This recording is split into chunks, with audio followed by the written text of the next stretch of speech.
Last Friday को release हुई है फिल्म गंगूबाई काठियावाड़ी। संजय लीला भंसाली की फिल्म, आलिया भट्ट फिल्म की लीड एक्ट्रेस, अजय देवगन भी फिल्म का हिस्सा है।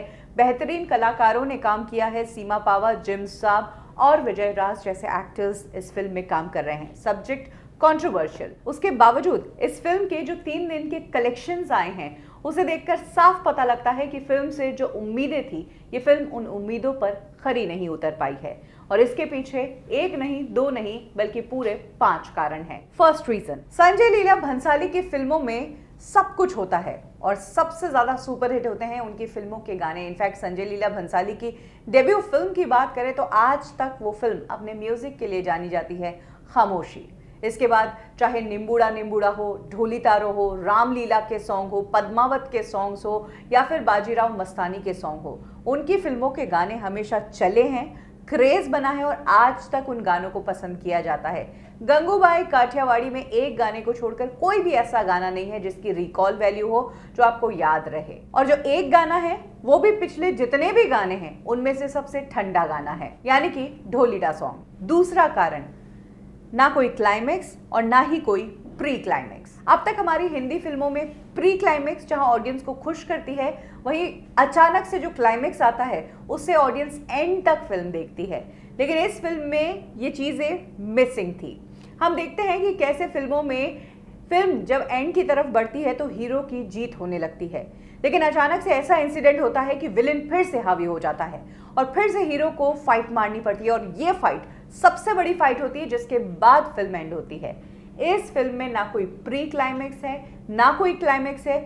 आलिया भट्ट आसानी से जीतती जा रही है, चलती जा रही है, उसके सामने कोई बड़ा प्रतिद्वंदी ही नहीं है और अगर कोई है तो वो इजीली हार भी जा रहा है। कुछ क्रिएट ही नहीं किया गया। संजय लीला भंसाली इतने महान फिल्म मेकर होने के बावजूद कैसे इस फिल्म में क्लाइमेक्स को बड़ा नहीं कर पाए, ये समझना मुश्किल है। और बात सिर्फ क्लाइमेक्स की नहीं है, संजय लीला भंसाली की फिल्मों की एंडिंग ना इंसान को झकझोर के रख देती है। इंसान जब थिएटर से बाहर आता है तो दिल में दुख लेकर आता है। चाहे रामलीला फिल्म हो जिसमें एंड में दोनों मर जाते हैं, चाहे देवदास हो जहां पर शाहरुख खान ऐश्वर्या की चौखट पर जाकर मरता है, यानी कि आप फिल्म से एक दर्द लेकर बाहर निकलते हैं। इस फिल्म में कुछ है ही नहीं, एंडिंग बहुत खराब, बहुत बकवास। पॉइंट नंबर 3, संजय लीला भंसाली का आलिया के ऊपर फोकस। संजय लीला भंसाली आलिया को फोकस करने में इतने मग्न हो गए कि आलिया के साथ रहने वाली सहेलियां जो थ्रू आउट फिल्म में नजर आई है, वो चेहरे ऐसे चेहरे थे जिनके थ्रू आउट फिल्म में सीन्स थे, बहुत सीन थे, लेकिन सब नए चेहरे थे। ऑडियंस कनेक्ट ही नहीं कर पाई, बार बार याद करना पड़ता था, हाँ ये लड़की वो है जिसके साथ ये हुआ था। अगर संजय लीला भंसाली आलिया की फ्रेंड्स के रूप में कुछ जाने पहचाने चेहरे लेते, जैसे कि ऋचा चड्ढा, स्वरा भास्कर, हुमा कुरैशी या फिर अदिति राव हैदरी, तो फिर ऑडियंस ज्यादा कनेक्ट कर पाती और उसका इम्पैक्ट अलग होता। लेकिन अब क्या करें, आलिया की हाइट कम है, वो छोटी सी नजर आती है। ऐसे में अगर ये एक्ट्रेस उनके साथ खड़ी होती तो शायद आलिया की पर्सनालिटी वो माफिया क्वीन वाली नहीं निकलती। इसीलिए संजय लीला भंसाली को मजबूर होकर इस तरह की कास्टिंग करनी पड़ी। हालांकि हुमा कुरैशी इस फिल्म में थी, लेकिन हुमा कुरैशी का फिल्म में कोई काम ही नहीं, सिर्फ गाना किया और गई। कोई एंट्री, एग्जिट, कोई कॉन्वर्सेशन नहीं, कुछ नहीं। जबकि सेम टाइम पर हुमा कुरैशी की साउथ की फिल्म सुपर हिट है, वंडर्स कर रही है बॉक्स ऑफिस पर, तो उस पॉपुलैरिटी से इस फिल्म को भी फायदा होता, लेकिन संजय लीला भंसाली यहां चूक गए। चौथा पॉइंट, बैकग्राउंड आर्टिस्ट को तो मेन आर्टिस्ट की तरह ट्रीट किया गया और मेन आर्टिस्ट को बहुत कम सीन्स दिए गए। ये बात मैं आपको समझाना चाहूंगी आलिया भट्ट की फ्रेंड्स के और दूसरे एक्टर्स के कंपैरिजन में। जहां आलिया भट्ट की फ्रेंड्स नॉन पॉपुलर फेसेस होने के बावजूद थ्रू आउट फिल्म में दिखी है, वहीं फिल्म में कुछ दमदार चेहरे थे जो दमदार रोल भी निभा रहे थे, लेकिन उन्हें इस फिल्म में मात्र 2 से 3 सीन्स दिए गए हैं। चाहे फिर विजय राज हो जिनको पूरी तरीके से वेस्ट किया गया है इस फिल्म में, वहीं अजय देवगन का भी रोल बहुत कम था।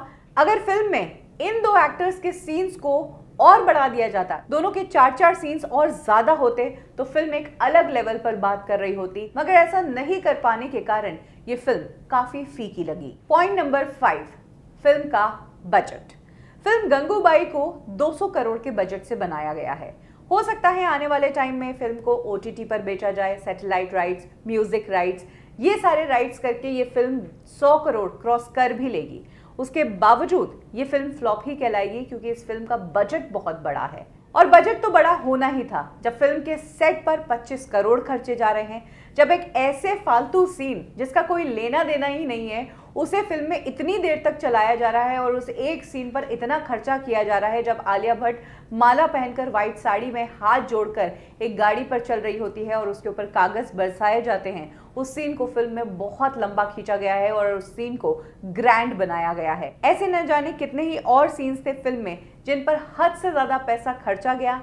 इस कारण फिल्म का बजट बढ़ गया और कॉस्ट कवर करना मुश्किल हो गया। सेम फिल्म में जिस तरह से संजय लीला भंसाली ने आलिया की फ्रेंड्स को नॉन पॉपुलर चेहरे लेकर कॉस्ट कटिंग की है, वैसी ही कॉस्ट कटिंग अगर संजय लीला भंसाली बाकी की चीजों पर भी करते, इन सीन्स पर भी करते, फिल्म को इतना लार्जर देन लाइफ ना बनाने के चक्कर में स्टोरी पर फोकस देते तो शायद ये फिल्म बेहतर बन सकती थी।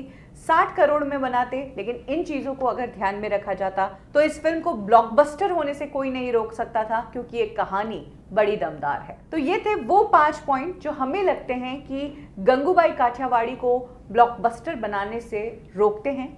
आपको कोई और पॉइंट्स भी लगते हैं तो कमेंट सेक्शन में ज़रूर मेंशन करें, और इसी तरह किसी और फिल्म के बारे में भी आपको जानना है तो वो भी ज़रूर मेंशन करें। बॉलीवुड ठिकाना पर अभी के लिए बस इतना ही, फिर मिलेंगे एक और कहानी के साथ। लाइक करें हमारा फेसबुक पेज बॉलीवुड ठिकाना, फॉलो करें हमें इंस्टा पे और सब्सक्राइब करें हमारा यूट्यूब चैनल बॉलीवुड ठिकाना।